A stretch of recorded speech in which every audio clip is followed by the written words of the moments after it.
tax strategies used by small businesses that the government says are unfair. So what are those strategies? Here is your much needed primer on them.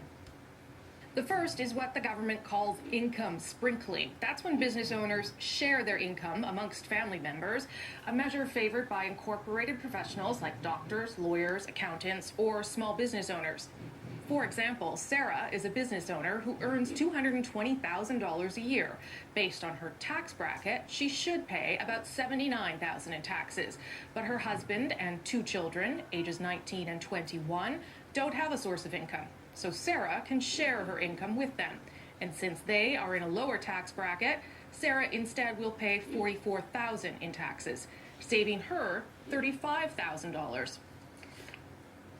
But the kids will pay tax on the money they make. May not be 35, but Rosemary's forgetting to tell you that the kids will pay tax on the money. What the government wants to know is, did her husband and children contribute to the business? If the answer is no, then Sarah can no longer use the tax advantage. The second strategy, passive income in a corporation. For example, at the end of the year, a business owner has extra money he wants to invest for personal use. The owner can either take that money out of the company, pay. Love that phrase. They have some extra money. Who the hell has extra money? And by the way, that's a pretty healthy tax chunk. I think 53,000 out of the 100. That seems like a pretty big whack to me. Or they can invest it the same way while keeping it in the company, paying a lower tax rate. Finally, yeah, well, if it's left in the company, it should be taxed as company money because it's in the company. There's nothing wrong with that.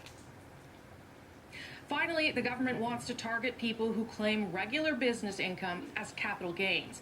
If you buy something like shares in a company or real estate, and the value of that property or those shares goes up over time, the extra money you make when you sell is called a capital gain. But only half of that profit gets taxed. The government is concerned that some business owners are using accounting tools to declare their salary or dividends as capital gains to save big on taxes. Just as Ontario Premier Kathleen Wynne tries to get her government on track in time for next year's election, a bribery trial related to